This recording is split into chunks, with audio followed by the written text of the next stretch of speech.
podcast dos Mamutes na Ciência.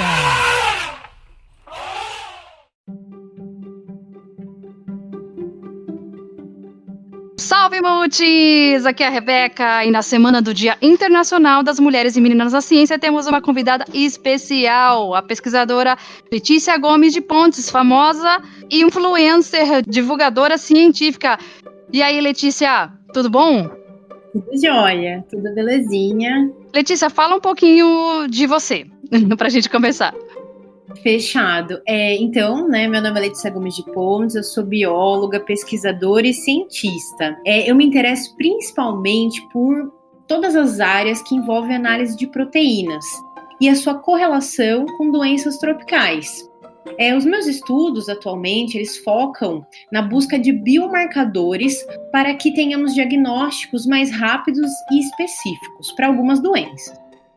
Atualmente, eu desenvolvo minha pesquisa de pós-doutorado no Laboratório de Imunologia Humana da Universidade de São Paulo e eu tenho experiência, também na área de vesículas extracelulares, que eu acho uma área bem legal, que me abriu várias portas. Eu tive a oportunidade de ser pesquisadora visitante na Universidade de Zagreb, graças a essa linha de pesquisa.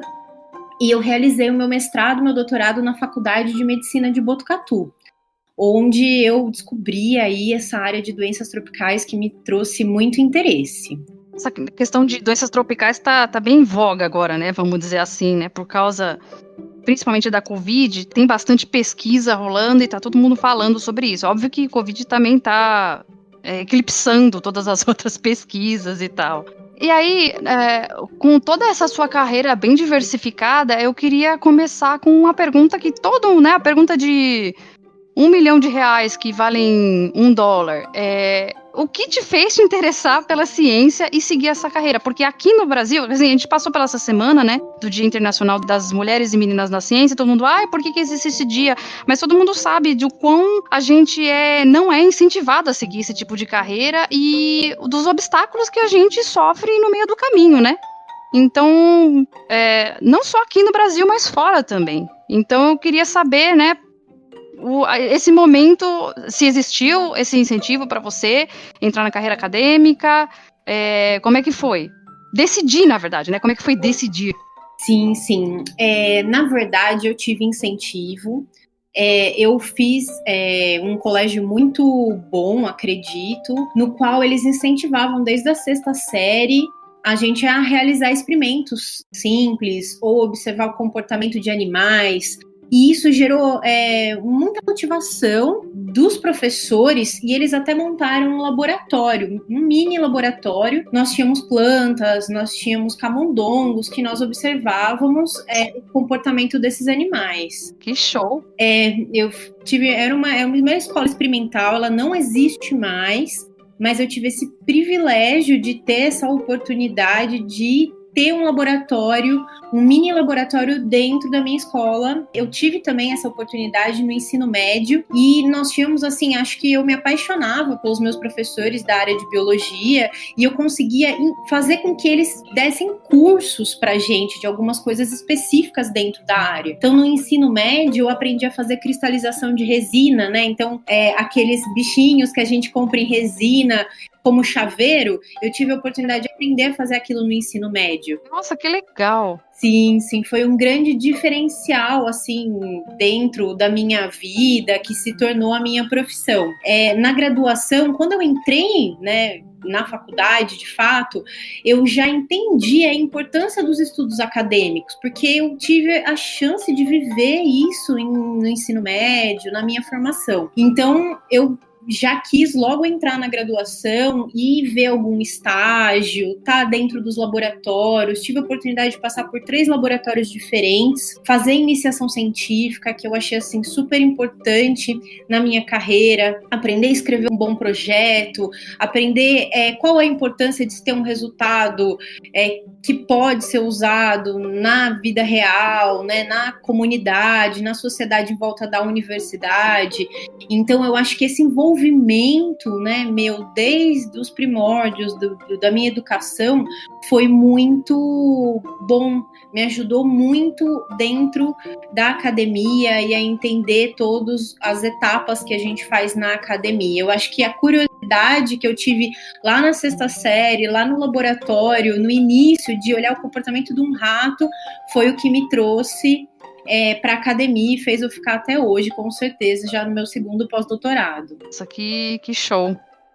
É incrível, né? Como tem incentivo desde a escola, faz uma diferença muito grande, na verdade, em não só decidir a carreira, mas também não decidir. Tipo, não levo jeito para ser cientista, ou, nossa, eu realmente quero ser cientista, né? Quero fazer isso. Acho que é essencial, né? É uma coisa que, infelizmente, não é todo mundo que tem. Por exemplo, eu mal tive laboratório na escola. Eu fico sempre falando que eu não escolhi física por causa da escola. Senão eu ia ser louca, né? Porque o que a gente tem de física na escola? Cita quantos professores físicos você teve na escola que fizeram física de verdade, sabe? Não de verdade, mas tipo, eu tive professor de física que era matemático, tive professor que era engenheiro, mas assim, são poucos professores, pelo menos no ensino básico, no ensino público, não tem físico dando aula. É muito difícil. Sim, sim. Particular também? Isso, particular também. Então, até na particular já é difícil, imagina na pública, então. Que dificuldade. Ele praticamente não tem acesso. Por isso que eu incentivo, às vezes, né, a gente abrir a porta das universidades para que eles entrem, para que eles possam ver, para que eles possam pegar as coisas, para que eles possam entender que o pesquisador não é, né, uma pessoa fora da comunidade ou fora da sociedade. Então, eu sempre incentivo isso, porque a gente sabe que realmente as escolas não incentivam e a maioria das pessoas não tem a oportunidade que eu tive. Situação, eu fiz licenciatura ano passado, ano retrasado, e é uma situação precária. Né? Não é sempre que a gente pode, né, garantir isso, porque você tá tão ferrado tentando cobrir o básico que você não consegue chegar no avançado, né? Sim, muitas vezes a escola não consegue nem ônibus para levar as crianças. Né? É difícil. Mesmo a gente tendo esses programas, ainda tem dificuldades de levar as crianças até os programas. Então as dificuldades são inúmeras. Bastante. Voltando aqui à sua trajetória, e como é que foi essa história? Você fez biologia e aí você iniciou a sua carreira na Faculdade de Medicina de Botucatu. Me explica como se isso se deu, assim. Me trouxe uma curiosidade, assim. Na verdade, né, eu fiz uma iniciação científica na graduação, aí eu tive uma bolsa técnica. Nessa bolsa técnica, eu trabalhava dentro da área da medicina. Então, isso me levou a conhecer professores dentro da Faculdade de Medicina de Botucatu. E a Faculdade de Medicina de Botucatu, ela tem um programa voltado para biólogos, que é o programa de doenças tropicais, na qual a gente pode desenvolver diagnóstico, fazer análises mais específicas. Então, essa oportunidade fez com que eu ficasse 8 anos lá na Faculdade de Medicina de Botucatu, né? Foi o lugar onde eu iniciei a minha trajetória acadêmica. Na época do meu mestrado, eu era iniciante na área de espectrometria de massas. Eu tinha em mente muita teoria, né, no início do meu mestrado e pouca prática, e a Faculdade de Medicina, com certeza, era o lugar perfeito para eu encontrar diferentes perguntas biológicas, então pacientes, né, de diversas doenças, e se especializar na busca de biomarcadores no sangue, que é uma amostra complexa e gera uma dificuldade de se analisar dentro da espectrometria de massa. Nossa, imagino. E é um desafio muito grande, ainda mais eu que no mestrado tinha mais teoria do que prática. Então ali eu pude desenvolver a prática, eu me apaixonei, realizei o meu mestrado e fui para o doutorado. No doutorado eu já tinha, né, uma mão muito boa para fazer espectrometria de massa, entendi o que eu estava fazendo. Então eu tive a oportunidade de fazer um sanduíche, né, que fala bolsa sanduíche, quando você tem a oportunidade de, através de uma bolsa, ir para universidades fora do país. Então eu consegui, né, essa bolsa para a Universidade de Medicina Veterinária da Croácia. Eles tinham um laboratório de espectrometria de massa de ponta, um equipamento muito bom que eu tive a oportunidade de trabalhar. E ali eu consegui ainda observar diferentes perguntas que também existem dentro da área de doenças tropicais, mas em animais.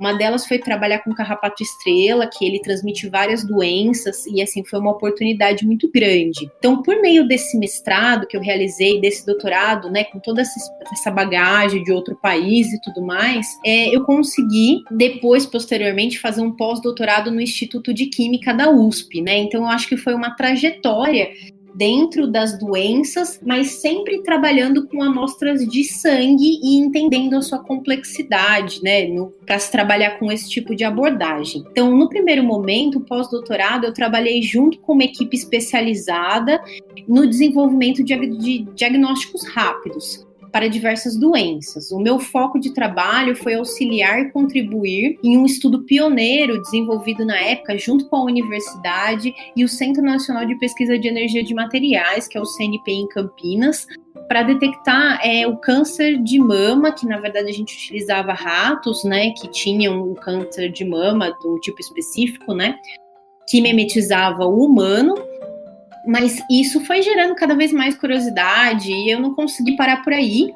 E então, toda essa bagagem de desenvolvimento em diagnóstico dentro da área de proteínas me trouxe no meu pós-doutorado que eu realizo hoje no Departamento de Imunologia do Instituto de Ciências Biomédicas da USP. Eu acho que essa busca por biomarcadores em doenças tropicais é muito interessante porque é uma necessidade, é o que a gente precisa hoje, entender melhor as doenças que ocorrem no nosso país.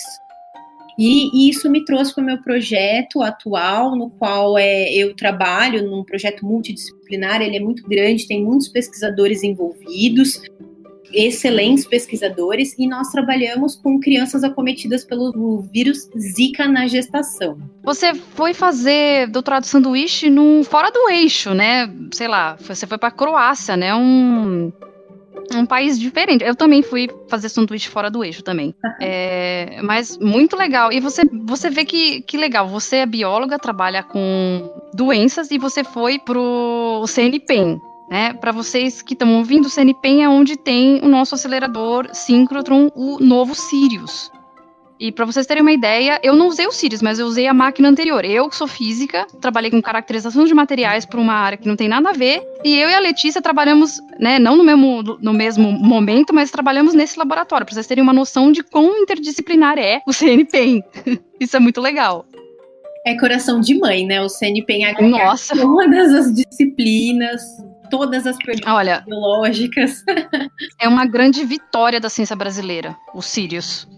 É uma grande vitória da ciência brasileira. É uma coisa assim que é o único acelerador desse tipo na América Latina. Então, por exemplo, como eu trabalhei com o pessoal da Argentina e de outros países da América Latina, e todo mundo vem para cá para trabalhar nesse laboratório. Eu só dei essa lateral porque, assim, o Sirius é uma coisa que a gente tem que se orgulhar muito, sabe? Nossa, é um orgulhinho. É um puta laboratório.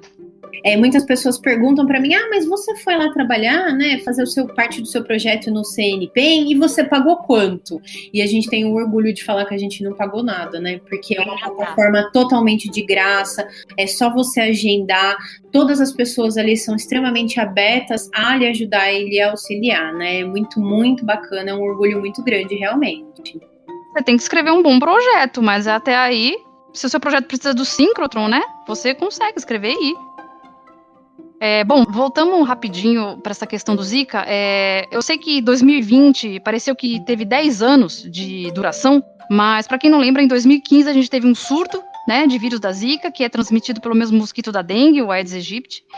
E nesse ano mesmo, aí no Nordeste do Brasil, já se começou a correlacionar essa pesquisa, né, dos casos de microcefalia, né, e teve um boom muito grande sobre divulgação científica e de uma maneira meio corrida, né? Não sei. Eu acho que a ideia dessa entrevista, Letícia, falar exatamente que o papel importantíssimo da divulgação científica na sociedade para falar sobre essas coisas, né? Imagina o quão se cresceu da divulgação científica agora, por exemplo, da Covid e quão importante isso é para a sociedade, para as pessoas entenderem, né? E eu queria perguntar um pouco agora sobre a sua experiência com divulgação científica.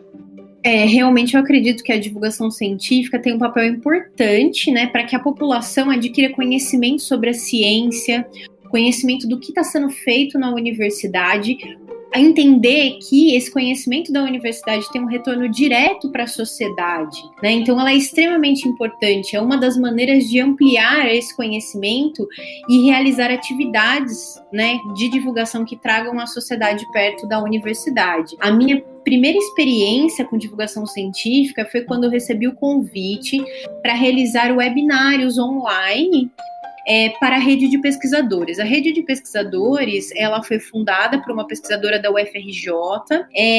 Eles faziam webinários, cada semana tinha 2 webinários na época, e falavam de várias técnicas utilizadas para diagnóstico, caracterização. Ora, eles falavam sobre empreendedorismo. Então, hoje a rede de pesquisadores, ela existe, não tem tantos webinários como tinha antigamente, mas foi quando eu iniciei a divulgação científica. E eu vi a necessidade de se falar e de trocar informações dentro da ciência, né? Então, muitas vezes eu tenho um protocolo, e esse protocolo eu posso passar para outros laboratórios para que eles tenham bons resultados na pesquisa deles. Então, eu vejo... Isso é muito importante. Isso, eu vejo a divulgação científica tanto importante para a gente trazer a comunidade dentro da universidade, mas a gente precisa falar entre a gente também. As outras universidades precisam de um espaço para falar sobre o que eles estão tendo de dificuldade em alguns experimentos, e eu achei isso muito legal, que a rede de pesquisadores, ela fazia um leque, né, desde pessoas leigas que queriam entender o que estava sendo feito, e desde laboratórios que queriam conversar sobre experimentos, sobre qualidade daquilo que eles estão falando. Então existia uma preocupação dos experimentos serem feitos de uma forma que seja de qualidade. Então eu acho foi uma experiência muito bacana. Daí em diante eu tive a oportunidade de realizar palestras, no qual a gente explicava espectrometria de massa para pessoas leigas, ora a gente explicava espectrometria de massa para outros pesquisadores, que eles são assim, feras na sua área, mas não tinham conhecimento nenhum sobre espectrometria de massa, e ora a gente dava palestras também para divulgação entre pesquisadores de diferentes áreas também, para falar um pouquinho sobre a importância. Então eu acho que ali iniciou a minha trajetória dentro da divulgação científica. Além do CNP, espectroscopia de massa é uma coisa que também todo mundo usa. Tipo, eu da física uso, né? É uma análise de elementos, e você da biologia usa também. É uma coisa que é interessante. E principalmente essa conversa entre pesquisadores que tem, às vezes assim, a gente entende a divulgação científica, tipo, beleza, eu vou falar aqui pro público, né, é uma luta diária aqui entre a gente, a produção do MamoCast, da equipe, para conseguir transformar o conteúdo de uma maneira legal, interessante e divertida, mas também conversa entre pesquisadores. Tem às vezes uma sensação de que, não vou conversar com aquele grupo, né, tipo, ninguém conversa, e fica aquele, eu vou, sei lá, se é o medo de roubarem a pesquisa um do outro, não sei, mas assim, eu acho que as pessoas só ganham quando elas conversam um com os outros, né, eu sinto às vezes um pouco de falta disso. Sim, eu sinto um pouco de falta disso, mas eu vejo assim, que algumas determinadas áreas, elas não crescem dentro do Brasil se a gente não faz. Então, por exemplo, vesículas extracelulares, né? É uma parte, né, do sangue, é uma porção do sangue que é composta por vesículas extracelulares.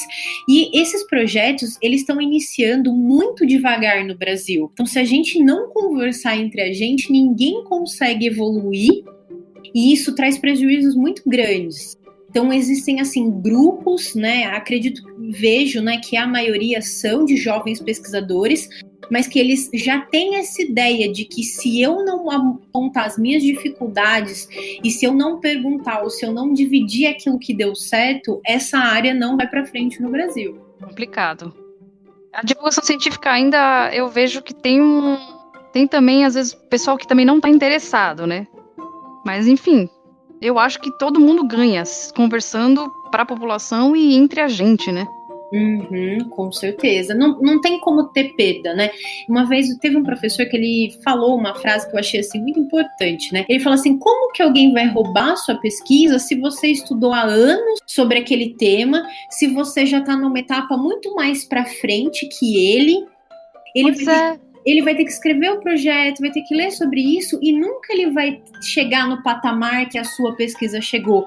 Então é quase impossível esse negócio de roubar. É muito mais da nossa, né, da gente acreditar que isso pode ser possível do que isso acontecer realmente na prática. Entendo. Mas acho que esse senso de comunidade está crescendo. Acho que principalmente essa questão da pandemia, acho que forçou as pessoas a se encontrarem e, né, virtualmente, né, por favor, fiquem em casa, faz favor, e forçarem a trabalhar em conjunto. Muita gente aí transformou os laboratórios de pesquisa em laboratório de análise, né? Não foi o nosso caso, porque eu não trabalho com isso, a gente não trabalha com isso, eu trabalho com fotocatálise atualmente, não teria como transformar o nosso laboratório para isso, mas muita gente transformou os laboratórios para isso, sabe? Então, todo mundo teve que dar as mãos aí, né? Sim, e eu percebi que é uma pergunta biológica, possamos dizer assim, que precisa de uma resposta rápida. E como você consegue uma resposta rápida, às vezes com um laboratório de ciência básica, ou um só laboratório, um grupo pequeno de pesquisadores? É difícil conseguir uma resposta rápida, né, o que está acontecendo. Então, uma forma de conseguir uma resposta rápida é juntar as forças, juntar os laboratórios, juntar as universidades, juntar equipes de pesquisa. E aí você consegue chegar aí a grandes laboratórios fora do país, né, que tem umas equipes robustas, interdisciplinares e compostas por um número grande de pessoas. A gente tem futuro. Eu acho que a nossa ciência é de muita qualidade, todo mundo vai se tocar eventualmente disso. Uhum. Pra mim, assim, não sei, eu não sabia muito começar por onde começar na divulgação científica, mas acho que hoje eu tô bem, sei lá, tô achando o meu caminho. Mas pra mim, assim, é um ensinamento todo dia. E nesse lugar de divulgação científica, principalmente da gente ser mulher e tudo mais, eu não sei se você já teve algum preconceito por, essa pessoa aí vai falar, sei lá, ninguém vai te ouvir por causa que você é mulher, porque já passei por isso em algumas situações de eu falar alguma coisa, a pessoa não ouvir, aí o colega fala a mesma coisa, aí ouvem ele.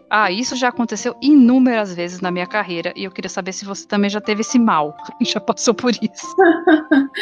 Sim, eu já passei por isso. Eu acredito que o primeiro preconceito que eu sofri, bem dessa forma que você acabou de falar agora, foi na minha própria família. Eles acreditavam que para seguir a carreira acadêmica você tinha que ser rico, que isso não era um trabalho de verdade, né? Ser pesquisador, como que isso pode ser um trabalho de verdade? Eles falavam para mim que um dia eu ia ter que largar o meu hobby e ter que trabalhar de verdade. Nossa, quem me dera se fosse hobby, né? Se fosse, né, uma coisa extremamente prazerosa e que não tivesse dificuldades, né? Mas é bem... A questão é dificuldade. É bem diferente do que a gente vive, né? Na minha família, eles tinham muita dificuldade de entender o que um cientista faz. Eles falavam assim, olha, você fica o dia inteiro ali na universidade, mas você faz o quê?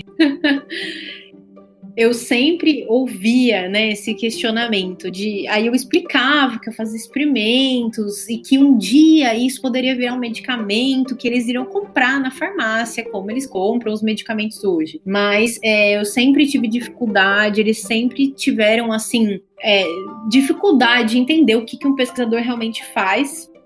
E eu acho que o meu primeiro preconceito foi dentro da minha família. Eu acho que a gente não pode negar que o preconceito ele existe, né, perante a sociedade, a comunidade e perante a outros pesquisadores. Então, em 9 anos de carreira científica, vários fatos ocorreram, e no momento que os fatos ocorreram, eu acredito que eu nem possuía maturidade suficiente para entender que aquilo realmente era um preconceito porque eu era uma mulher. Né, porque a gente inicia, né, como eu comentei aqui, eu iniciei a carreira muito nova. Então, muitas vezes, eu via que colegas meus eram chamados para determinadas palestras e eu não era. Mas eu entendi assim, não, mas é que o trabalho dele é bacana. É muito mais legal que o meu é difícil de entender. Então, eu acho que eu não tinha maturidade para entender que era preconceito e eu até usava, né, de argumentos, criava argumentos na minha cabeça para entender que ele merecia, talvez mais que eu, aquela oportunidade. A gente vai crescendo talvez o meu não seja tão bom, sendo que tá, né? É muito difícil isso. E realmente, é exatamente do jeito que você falou, você passou por isso e às vezes nem só depois que você olha, você fala, nossa, o meu trabalho de doutorado botaram no pôster, o menino de IC chamaram pra fazer uma comunicação oral, o trabalho ele nem terminou ainda, e eu tô aqui no pôster, tô no meio do meu doutorado, sabe? É isso mesmo, né? É assim, nossa, meu gráfico tá tão ruim assim, né? Será que eu não me expresso bem? Teve momentos da minha carreira que eu achei que eu não conseguia me expressar corretamente. Eu falava, nossa, eu acho que eu leio, eu estudo, eu entendi os meus dados, mas eu acho que eu não tô sabendo expressar o quão importante isso que eu tô fazendo. Mas muitas vezes era preconceito por um determinado grupo, ou por onde você tava, né? Que é uma briga que não é nem sua, é uma briga que criaram algum preconceito perante aquela universidade ou grupo de pesquisa que você tava, e você não tem nada a ver com isso. Treta de orientador. É. Teu orientador tretou com alguém e aí aquela galera do outro grupo que nem te conhece fala, você é aluna de fulano e eu não vou... E meu orientador tretou com o seu orientador, daí a gente não se fala. Tem muito disso. Isso? Tem muito disso. É muito assim, né? Você levar para uma coisa pessoal, uma coisa que é profissional. Nada a ver. E a gente tem que entender e interpretar. Então, assim, eu sofri preconceito realmente. Hoje eu tenho ideia de que aquilo era um preconceito. E, assim, toda vez que eu falo sobre isso, eu acabo citando um outro exemplo que eu vejo muito pouco as pessoas falarem, que é mulheres, jovens cientistas, sofrerem preconceito por outras pesquisadoras também mulheres. Então, eu vi isso acontecer dentro da minha carreira e, assim, eu fiz uma venda. Eu, na verdade, eu fui cega por muitos anos em confiar e falar assim, não, mas ela é mulher, ela vai me defender perante aquele grupo ou perante aquelas pessoas, ou, né, assim... eu vou ter um respaldo, né? Isso mesmo. Eu vou ter um respaldo porque ela também é mulher. E aí, na hora que acontece o ocorrido, ela dá preferência também para homens e subjuga o seu trabalho.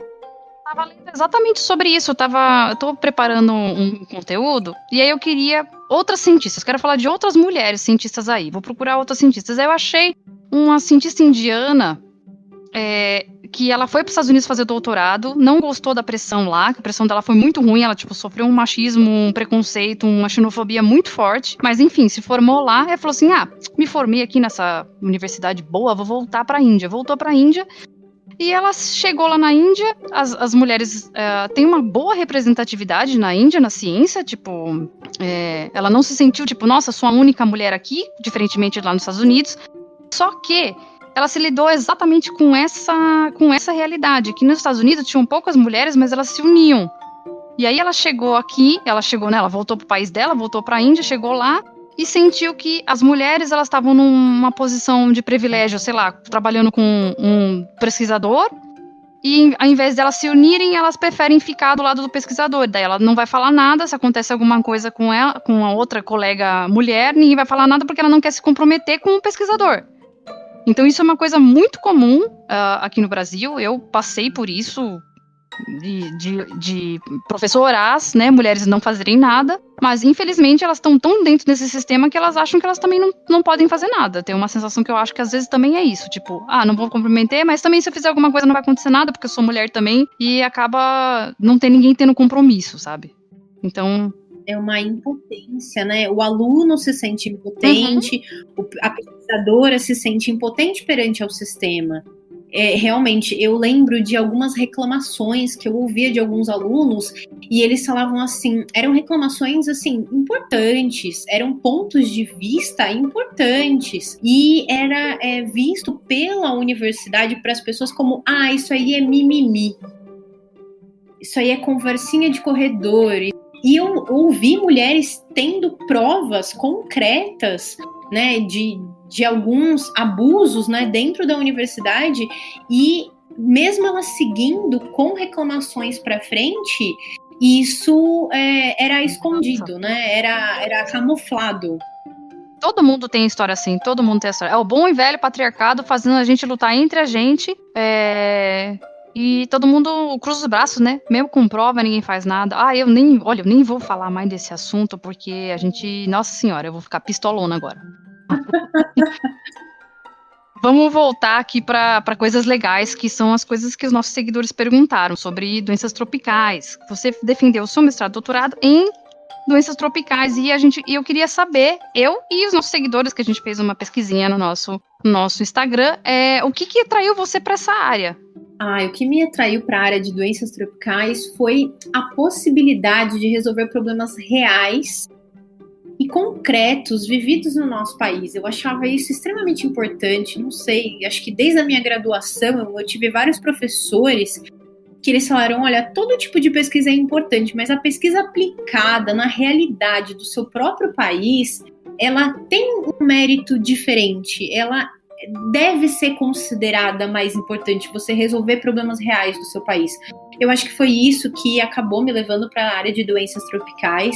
Eu sempre quis fazer algo que eu me sentisse útil para a sociedade, que mesmo que seja, às vezes, uma teoria de um diagnóstico novo, eu pudesse ter um retorno imediato, né? Eu falar, olha, isso dá certo, se a gente investir nesse diagnóstico rápido para essa doença, isso vai ser melhor para a população. Talvez algum diagnóstico que a gente está fazendo, a gente gaste muito dinheiro, esse aqui pode ser muito mais fácil. Então, isso sempre foi presente na minha formação, né? Em conseguir responder respostas no qual a comunidade, a sociedade no meu entorno tinha necessidade, né? As perguntas da sociedade. Infelizmente, muitos dos nossos estudos são experimentais hoje dentro da universidade e falta investimento para que eles se tornem uma realidade na vida dos brasileiros. Eu tive a chance de ver nas universidades muitas startups que conseguiram tirar experimentos da bancada e levar para a sociedade. Mas eu gostaria de ver mais a universidade fazendo isso também, né? Essa bolha, né? Isso, essa bolha mesmo, com certeza. Contudo, mesmo assim, né, estamos, acho que dando passos reais hoje, principalmente com o Covid, para que estudos eles se tornem uma realidade e se tornem um diagnóstico para toda a sociedade de perguntas reais. Então, eu estou vendo assim que a gente está caminhando para o que eu realmente quero. Estamos caminhando devagar, mas estamos caminhando.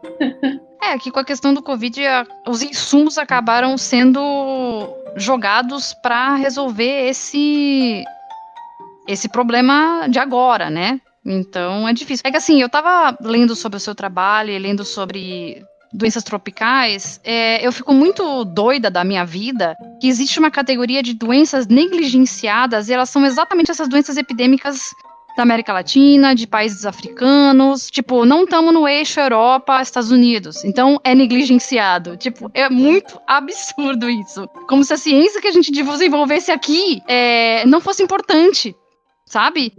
E eu tô aqui para falar que a nossa pesquisa é importante sim, o que você faz é extremamente importante, sabe? Por isso que me interessa muito que você explique um pouco dessa sua linha de pesquisa sobre análise proteômica, que também os alunos, né, não os alunos, né, os nossos... Quer dizer, o público dos Mamutes também tem bastante aluno aqui da EL, né, que como a gente está falando de assuntos bem diversificados da escola de engenharia daqui, que a única coisa de biologia é biotecnologia, então já é um pouco longe, a gente está interessado nessa análise proteômica e qual é a relação, né, dessa área, né, o papel da bioinformática nessa área. Uhum. Eu acho isso extremamente interessante. Sim, é extremamente interessante. Eu acho que quando eu entrei na espectrometria de massa, eu não imaginei o quanto eu ia usar a bioinformática. Eu pensava nas moléculas, eu pensava nas proteínas, e aí eu caí no mundo imenso de bioinformática. E a bioinformática é extremamente importante para desvendar os resultados, né, obtidos na espectrometria de massas. Porque os equipamentos de espectrometria de massas, eles medem a massa e a carga das proteínas existentes na minha amostra. E o que eu tenho, né, depois que eu injeto no equipamento? Eu tenho um grupo de proteínas que é imenso. Às vezes, uma análise, a gente tem 1.500 proteínas, e isso eu tenho que fazer em triplicata, tudo mais. Então, gera um número, um volume de dados muito grande, né? Um volume de dados enorme que eu tenho que contrapor com bancos de dados disponíveis para entender qual que é aquela minha proteína e o quanto que ela está diferente na amostra do doente, na amostra do sadio, ou, né, na utilização de algum medicamento, de alguma droga em teste. Então isso gera um volume de dados muito grande, que seria impossível eu sentar e fazer, né, todos esses cálculos e todas essas medidas na mão. Pensando assim, de uma maneira mais prática, quanto tempo demora entre você idealizar esse experimento? Por exemplo, você vai pegar uma doença, você vai analisar essa proteína aqui marcadora é importante dessa doença, e aí eu vou fazer um experimento. Quanto tempo demora entre você pensar, porque a gente nunca pode fazer um experimento sem pensar no que a gente vai obter dele, né? Porque senão ficar uma zona. A ciência tem que ser reprodutível, né? Quanto tempo demora entre você pensar no experimento e chegar em algum resultado que você possa falar, ok, isso aqui A causa B por causa de C?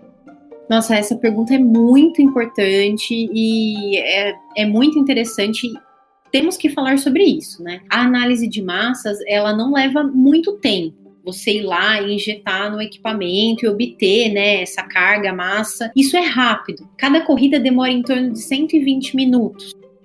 Então, em 2 semanas, geralmente, você consegue rodar o seu experimento no equipamento. Mas para se ter um resultado conclusivo, aí leva muito tempo. Então, muitas vezes, para que possamos montar um banco de amostras, né, que seria eu ter amostras de pacientes doentes, amostra de pacientes controle para aquela doença, amostras de pacientes hora que fez o tratamento para aquela doença, né, para eu ter esse banco, né, de análises de amostras para espectrometria de massa, isso pode levar 1 ano.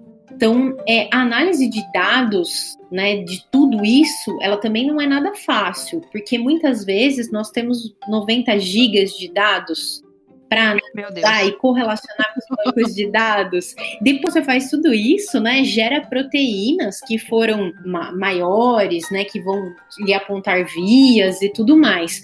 Só que, para você analisar tudo isso e entender como aquelas proteínas elas se correlacionam com os achados clínicos e se correlacionam com a literatura, aí a gente tem uns 2 anos de experimento para ser um experimento robusto, você entender, fazer um cronograma plausível, né, de você tá achando proteínas realmente relevantes naquela doença. Isso pode demorar uns 2 anos para acontecer. Entendi. Mas assim, se você for pensar, 2 anos é um mestrado, né? Não um mestrado, né? 2 anos, assim, uma pessoa fazendo um doutorado, isso podia ser um doutorado de alguém, vamos dizer assim. Se você for pensar em tempo de desenvolvimento de medicamentos, da vacina, nem é tanto tempo assim. Sim. Para você ter um resultado conclusivo. Então, assim, o que eu tiro, na verdade, desses esforços do ano passado, de todo mundo junto para tentar resolver um problema, se todo mundo quer resolver esse problema, ele sai, né? Ele sai. Uhum. E isso que é a coisa incrível, que mesmo a nossa ciência sendo negligenciada, mesmo a gente sofrendo aí com cortes, não recebendo dinheiro, as pessoas não dando importância para isso, a nossa ciência vai bem, vai forte. Sabe? E eu queria saber como é que você vê a ciência no Brasil, do ponto de vista da tua área, né? Que não tem nada a ver com a minha, por exemplo. Eu acredito que eu sempre tive muita esperança, desde o início, né, da minha atuação na área acadêmica até os dias de hoje, ainda mais a gente vendo tudo isso que aconteceu com a vacina, né, do coronavírus. Eu tenho muita esperança mesmo, né, na ciência desenvolvida no Brasil. Nós fazemos muitos trabalhos de qualidade, mesmo tendo pouca infraestrutura, pouco dinheiro, né, como você acabou de citar. Muitos jovens pesquisadores têm facilidade em partilhar seus conhecimentos, por mais que a gente tenha, né, muitos laboratórios, muitas universidades que a gente vê que isso não ocorre, dentro de algumas áreas, como a que eu citei anteriormente, vesículas extracelulares. Eu vejo muitos jovens trabalhando e eles tendo essa consciência de partilhar o conhecimento, de contribuir para que a área cresça no nosso país. Então, se a gente divide, a gente tem mais pessoas trabalhando e isso mostra a visibilidade, né, daquela área perante a outros países, né, mais pessoas fazendo, a gente vai crescendo a área no país. Eu acredito que em alguns lugares eu já consigo ver um ambiente mais equilibrado, mais harmonioso e com menos competitividade, que é uma coisa que a gente via constantemente na academia. Eu acredito que isso está se dissolvendo um pouco, porque a gente está vendo que a união faz a força, né? A gente faz um trabalho de qualidade, se a gente se unir, isso consegue ter maior visibilidade, tanto no país quanto no exterior. Então, acredito Com certeza.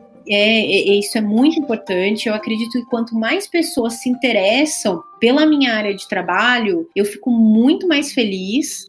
Eu adoro ver os trabalhos, eu sempre estou à disposição para tirar dúvidas, sempre estou à disposição para indicar pesquisadores que são daquela área, eu acho isso muito importante. E também realizo algumas palestras, né, para que isso seja disseminado na forma de ensino convencional, na forma de palestras. E eu acredito que as chances da minha área e de outras também crescer no Brasil, isso está mudando e está se tornando um panorama assim, muito positivo, com certeza. Que legal. Você já saiu para fora do Brasil?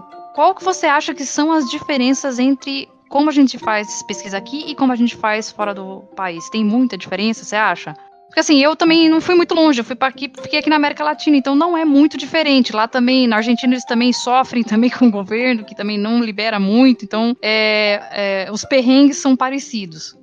Com certeza, assim, ali na Croácia eu estava num lugar privilegiado, era uma universidade que tinha verba, né, tinha pesquisadores de ponta. Por exemplo, no meu laboratório nós tínhamos pesquisadores franceses, escoceses, então assim, tinha muita gente boa também de outros países ali na Croácia que trabalhavam com a gente, e eu vi essa diferença de multidisciplinar indo assim para um patamar de multipaíses também no mesmo laboratório, e isso é muito legal.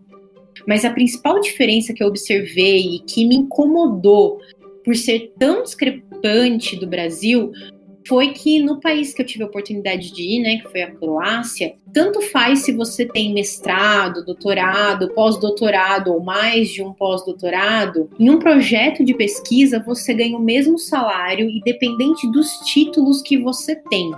E isso eu achei assim uma coisa, quando eu descobri, quando o meu supervisor falou, eu achei uma coisa assim muito diferente, né? Porque é muito discrepante o valor que, por exemplo, bolsistas ganham, né? Entre mestrado, doutorado e pós-doutorado. E lá, independente dos títulos, os pesquisadores são contratados pela universidade para fazer pesquisa e todos ganham o mesmo salário. A universidade paga o piso salarial de pesquisador e pronto. Chocada! Eu também fiquei assim, eu não acreditei quando me falaram, né? Aí eu conversei com o meu supervisor sobre isso e a resposta dele foi tipo uma coisa assim, caiu meu queijo no chão e eu fiquei, meu Deus, pessoa sábia.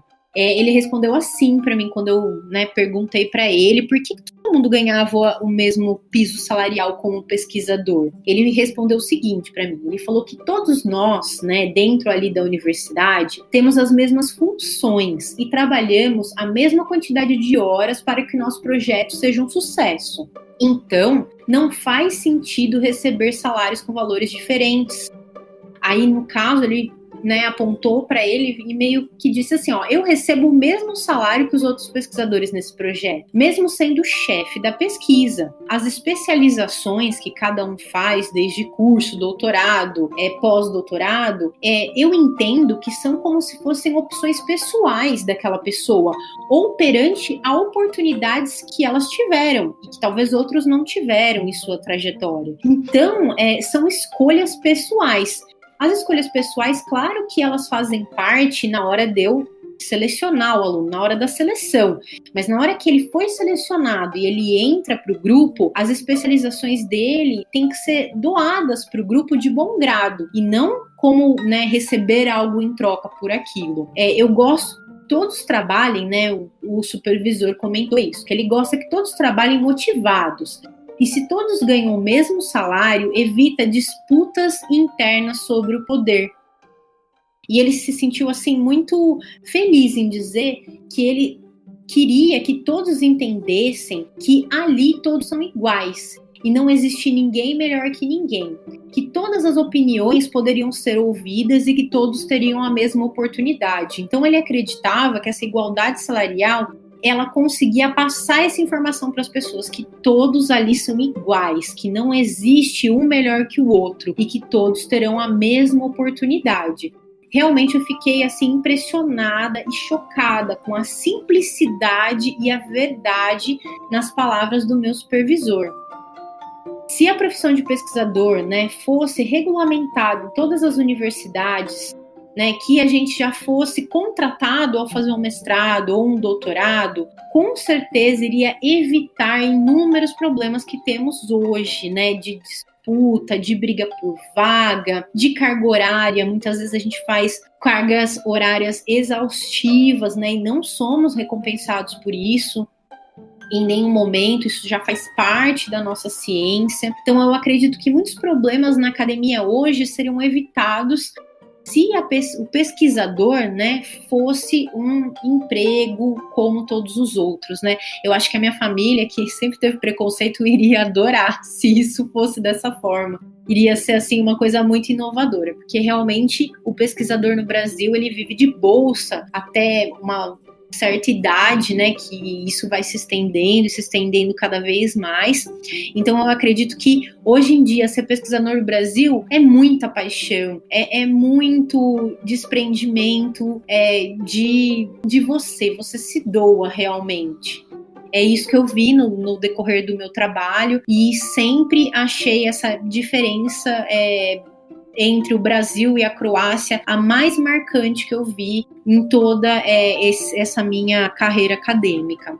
Essa cultura, né, do eu trabalho domingo ou eu trabalho enquanto eles dormem, é uma cultura, não só aqui, tá? Nos Estados Unidos também é assim, da galera, teve uma época que teve um exposed de e-mails de supervisor de pós-doc falando assim, se você não trabalha domingo, pode ir embora do meu laboratório. Então, infelizmente, não é só daqui. E assim, eu tenho uma sensação que as pessoas aqui têm essa cultura porque se a gente não trabalha muito, a gente não consegue publicar, a gente não consegue ter bolsa, a gente não consegue fazer as coisas, porque a concorrência é muito grande e existe um preconceito contra a ciência do Brasil. Sim. Não sei se dos outros países, mas sim, de você mandar um artigo para uma revista e a revista nem querer revisar, falar, não li, não gostei, manda para outra revista, sendo que você escolheu, assim, poxa, eu tenho um doutorado, eu sou pós-doc numa universidade brasileira de ponta, eu sei escolher a revista que eu vou mandar meu artigo, concorda comigo? Concordo.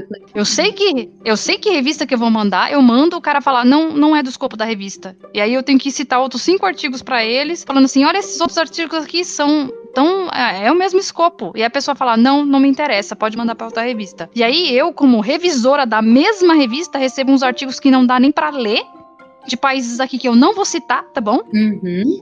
E aí você fala, puxa vida, mas eu revisei o meu inglês, escrevi legal, fiz uns gráficos lindos e meu trabalho não é nem lido. Quando a revista, depois de uma semana, não publica um artigo parecido. Né? Não vou nem entrar nesse outro rolê, porque também vou pistolar animal aqui. E essa outra questão de ego também, eu acho que o Brasil podia muito aprender com outros países da América Latina, que, por exemplo, quando eu fui para Argentina, o salário não era igual, que era uma coisa sensacional. Aí ter a regulamentação de profissão de cientista ia ser maravilhoso. Uhum. Mas lá, eu não esqueço, tinha um funcionário que estava limpando a calçada, e aí parou, e aí acho que não era presidente, era um chefe de departamento, era algum cara muito no topo, assim, do escalão, que eu fiz o sanduíche no departamento dentro do exército argentino, então eu tava no exército. E aí o cara tava limpando o chão, e aí chegou esse outro fulano, e ele falou assim, dá licença que eu tô limpando. E aí o cara entrou no carro de volta, o chefão do departamento entrou no carro de volta, tirou o carro dele e falou assim, desculpa, tô atrapalhando o seu serviço. É isso. Não teve carteirada, não teve você não sabe com quem você tá falando, não teve eu sou o dono aqui, eu faço o que eu quiser. Então, às vezes, assim, o Brasil podia aprender umas lições aí com o pessoal de fora. Uma, regulamentar a profissão de cientista. E outra, ego não publica artigo, ego não faz você melhor que ninguém, né? Uhum. Porque, assim, essa situação do Covid, eu acho que também fez as pessoas darem as mãos, assim, querendo ou não, sabe? Repensar o posicionamento, né? Repensar será que realmente eu sendo assim, eu vou conseguir ir mais longe? Não vai, mas... Tem gente que não tá nem aí, né? A pessoa que tá lá no topo, ela não tá mais nem aí com ninguém, né? Essa que é a questão também. E, bom, chegamos no assunto treta. com essa questão da pandemia, teve gente que simplesmente tirou férias e teve gente que virou 24/7 trabalhando, né? E para você, né? Como que tá sendo a sua produção científica na pandemia? Melhorou, piorou? Eu publiquei um artigo no passado só. Eu acho que não tá muito fácil, né? Na pandemia, infelizmente, tudo se tornou um pouco mais complicado. Os ambulatórios, né, no caso, eu trabalho com amostras de humanos, né, hoje, e eu dependo dos ambulatórios. Então, os ambulatórios, eles estão trabalhando com um número reduzido de funcionários e com escala, para reduzir o número de pessoas no prédio. Isso acaba limitando as coletas e os prédios, né, acabam não tendo, a gente não tendo acesso a todas as funções. Isso dificulta a obtenção de banco de amostras, mas é claro que, assim, em nenhum momento eu tô reclamando, eu acho que tudo tá corretíssimo, temos que fazer o correto, mas isso faz a gente se reinventar como pesquisador. Então, se eu tenho menos amostra, como que eu tenho que fazer? Então, a gente passou, né, a utilizar a espectrometria de massa mais as ferramentas de bioinformática. Então, assim, a produção não deixa de ser feito, mas ela tem que ser feito de outra forma, respeitando, com certeza, todas as escalas, respeitando, né, o ambulatório tá com menos profissionais, tá atendendo menos pacientes, tudo tem que ser respeitado, mas a gente tem que se reinventar na pandemia. Então, as minhas contribuições dentro de projetos em andamento em relação ao SARS-CoV-2, elas são apenas colaborações hoje, né? Na verdade, eu trabalho nesse grande projeto de Zika, mas eu estou fazendo apenas algumas colaborações, pequenas contribuições que eu chamo, dentro dessa área de bioinformática. Eu não respondo, né, por nenhum projeto como pesquisadora principal, mas eu estou atuando aí em pequenas análises, em projetos em desenvolvimento dentro do ICB, né, que é onde eu estou ali na USP, e os pesquisadores têm resultados robustos, mas que precisam, né, dessa análise um pouco mais refinada dentro da área de bioinformática. Então eu dou toda a ajuda que eles precisam. Sendo assim, eu até passei, né, a ver a minha área de atuação como uma ferramenta útil dentro da bioinformática, que pode contribuir e colaborar com esses projetos em andamento nessas, né, áreas mais voltadas a SARS-CoV-2. E fico muito feliz em ter a possibilidade de usar, né, essas ferramentas de bioinformática para contribuir de forma tão ativa nesses estudos em andamento. Eu não trabalho com análise de dados desse tipo, então, por exemplo, eu não tive nenhuma contribuição que eu pudesse dar, mas, por exemplo, meu irmão, que é matemático e trabalha com biomatemática, ele também, né, mesmo fora da área, pôde fazer algumas contribuições de análise de dados, né, modelagem, essas coisas. E uma outra coisa legal também da sua produção é que também tem outros temas que variam também, pesquisas com animais diferentes, né, como você falou que trabalhou na veterinária, com búfalo ou outros bichos. O que tem... A pergunta que colocaram aqui tem relação com estudo do Covid. Por que esses bichos teriam relação com isso? É mais controle de pragas? Como as doenças saem dos bichos e para humanos? É uma coisa de modelagem? Então, na verdade, não. Na verdade, foi assim, os búfalos, né, tudo, na verdade, é dentro da área da medicina. Então, por exemplo, quando eu trabalhei com búfalos, né, para que eu utilizava esses animais? Na faculdade que eu trabalhava, no estudo que eu trabalhava, eles faziam um crio precipitado, né, do sangue de búfalos e faziam uma cola para úlceras venosas crônicas. E eu fazia um screening de proteínas que deveriam ter no produto. Então, eu fazia um controle de qualidade do produto que ia para o paciente. Então, essa foi a pergunta número 1, que eu consegui trabalhar por 8 anos. posteriormente, eu vindo aqui para o ICB, existiu a possibilidade de trabalhar como animal experimental o peixe paulistinha. Então, no caso, né, o que a maioria desses pesquisadores aqui do ICB, eles observam? Eles injetam no animal e vê se a mobilidade do animal diminui, então se ataca o sistema nervoso central ou não. Eles veem, por exemplo, na reprodução do animal, então do peixe paulistinha, né, os girinos, eles nascem normal se eu injetar o SARS-CoV, aí muitas vezes eles injetam um fragmento da proteína, porque o animal é muito pequeno, então eles têm fragmentos de proteína spike que eles injetam no animal e vê a mobilidade. Então, eu acredito que entra naquela área de, assim, você aprender uma ferramenta e colocar em diversos estudos, colaborar nesses diversos estudos. Então, todos esses estudos que eu trabalhei, eles têm como ferramenta básica análise de proteínas, seja ela por espectrometria de massa ou por outras ferramentas. Olha, passeamos, hein? Passeamos na ciência hoje. Olha, eu tô muito feliz com essa possibilidade de você participar do MamuCast. E, para finalizar, eu queria muito sugestões para quem pretende iniciar a carreira na sua área. O que você acha importante para os estudantes aí que estão ouvindo? Afinal, tem biotecnologia aqui, né? O pessoal pode muito bem se interessar para a tua área. Nossa, com certeza é uma área dentro da biotecnologia. Eu brinco que eu falo que eu deveria ter feito biotecnologia, mas quando eu iniciei minha graduação, tinham poucos cursos, né? Eu fiz a biologia, mas eu sempre amei e fui apaixonada por biotecnologia. Acredito que eu estou inserida nessa área com certeza hoje.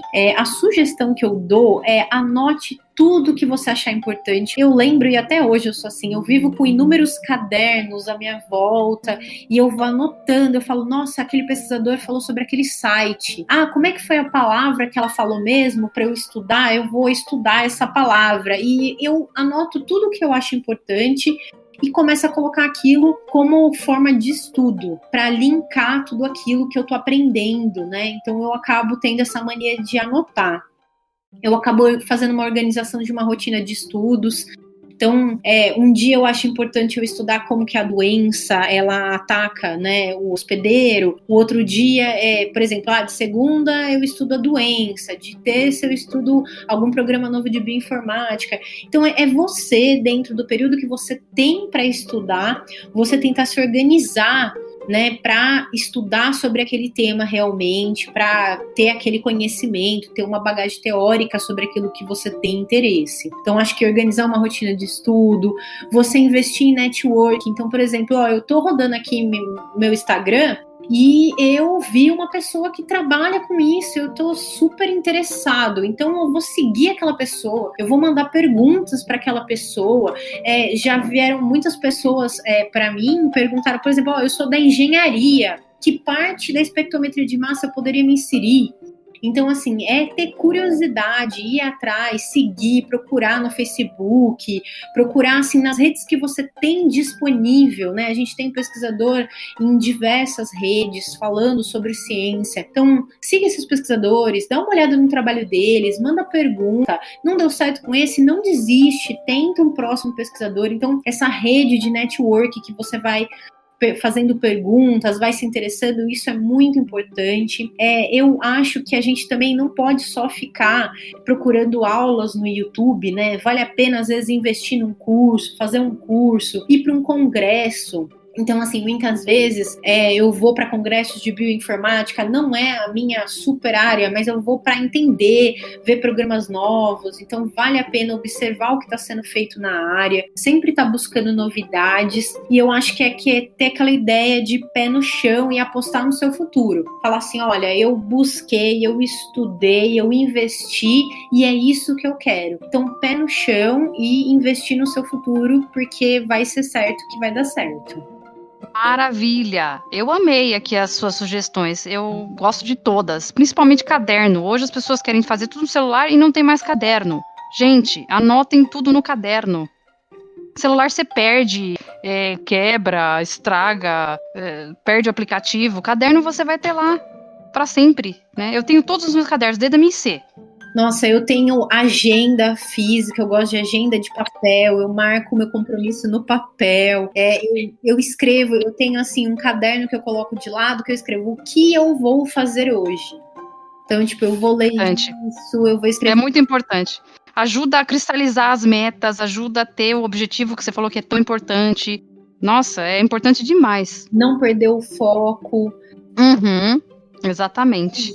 Se você falar, ó, é isso que eu gosto, foca no que você gosta. Foca naquilo que você quer, que os frutos, né, com certeza vão vir. Eu acho que o que me fez estar aqui agora, que eu agradeço muito a todos vocês, né, por estarem me ouvindo, é ter foco, ter perseverança. A gente vê uma pedra no caminho, a gente pula e vai seguindo. Por mais que muitas vezes a gente não tem incentivo, né, entendo as pessoas que não têm incentivo, mas se aquilo que você quer, lute por aquilo, mesmo sem incentivo mesmo. Às vezes a gente tem que se incentivar, não tem o que fazer. Uhum. Se a gente quer muito, a gente tem que correr atrás. Bom, vamos lá para o nosso MamoCast Recomenda.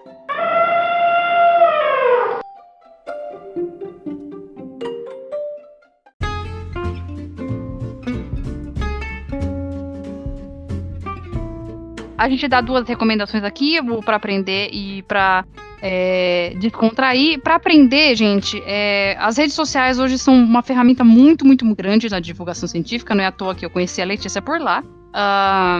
Eu quero que vocês sigam uma página chamada Ciência Brasileira, tá? No Instagram chama @ciência.brasileira. No Instagram foi inclusive lá que eu vi o post da Letícia, vi sobre a carreira dela e achei muito massa. No Twitter é @brasileiracienc. Sem as 2 últimas letras, que provavelmente não deve caber, Ciência Brasileira é muito grande pro Twitter. E é um perfil que fala sobre artigos de pesquisadores brasileiros, né? O nome da página chama Ciência Brasileira é de Qualidade. Tá? E é muito importante essa página, e você lê lá, eles traduzem os títulos dos artigos, eles falam sobre a pesquisa que é desenvolvida no Brasil para todas as áreas, tá? Não tem preconceito, é tudo. E é show. Eu queria saber se, Letícia, você tem alguma recomendação. Nossa, eu gosto muito eu sigo, né, gosto muito do Átila Yamarino, eu acho que ele faz um trabalho bem legal, eu acompanho o Átila Yamarino desde o início da carreira dele, muitos anos atrás, então eu acho que é uma referência aí de divulgação, uma hora que você tá descontraído, tem umas coisas bem interessantes, né, não precisa ser só sobre Covid, tem inúmeras coisas que ele explica de uma forma muito simples, eu curto muito. Eu adoro o Átila, meu Deus. Ele é muito legal. Ele sabe falar de um jeito muito, muito, muito didático, assim. Uhum. Incrível. Eu acompanho ele desde o Rainha Vermelha. Sim, eu li o blog dele também. E olha que eu nem sou de biologia, mas nossa, ele escreve muito bem, ele fala muito bem. Bom, e pra descontrair, eu quero indicar o canal de uma amiga muito querida, historiógrafa, doutora em história, e ela fez um canal de divulgação de história que chama Comer História, que ela fala sobre pratos, conta a história do prato e ela tira a receita do papel e faz a receita. Comer História no Instagram, no Twitter e no YouTube. E olha só, é uma satisfação tão grande. Ela fez uma receita de panetone de 200 anos e eu consegui fazer a receita. É uma receita simples e eu comi panetone em casa, feito em casa, que ficou incrível. Assim, ainda serve pra galera que não conseguiu fazer pão ano passado na quarentena, eu recomendo. Alguma recomendação mais leve? Olha, eu gosto muito no canal do YouTube que chama Vegana Bacana. Eu não sou vegana. Ai, que legal! Eu não sou vegana, mas eu acho que ela apresenta de uma forma bem descontraída, os vídeos são rápidos, e até esses tempos ela tá postando sobre a história de vida dela, e é muito bacana. Agora ela tá grávida, aí ela fala um pouco da gravidez dela, e eu acho que ela fala de uma forma bem simples, e as receitas dela são muito boas, muito boas. Eu vejo o vídeo, eu já fico super animada, quero fazer também, e na hora que eu faço, eu falo, nossa, e olha que isso é vegano, e eu nem imaginava que eu iria comer. Alguma coisa desse tipo, mas é muito bacana, é super saboroso, vale muito a pena. Eu acho show, eu acho que todo mundo tem muito canal novo vegano, eu acho que é muito bom popularizar uma comida que tem menos impacto, né? Acho muito legal. Show! Bom, gente, E aí, galera, o que vocês acharam do episódio? Deem estrelinhas no Apple Podcast, sigam a gente no Spotify, no Google Podcasts, vão lá seguir a Letícia, eu vou deixar o @ dela na descrição do post, vocês vão lá seguir ela. Se tiverem dúvidas, vão atrás dela, tá? Escreva pra gente nas nossas redes, nós temos um Curioscat, que é um modo anônimo, chama Mamutes Ciência, temos o e-mail mamutesnaciencia@gmail.com, nosso IG é Mamutes na Ciência, nosso Twitter é Mamutes Ciência, e nós temos um site também com as transcrições dos episódios para quem quiser ler, né, sobre o que a gente escreve. Tudo que a gente faz pauta aqui, a gente escreve, tá tudo lá, as fontes, etc. A música é da Gabi, a pauta é da produção e da Letícia também, que colaborou. A arte edição é da nossa produção do MamuCast. E é isso! Tchau pra vocês. Muito obrigada, Letícia, de novo, por participar. Eu amei ter gravado com você. Eu que agradeço a oportunidade. Nossa, foi incrível. Muito, muito, muito obrigada.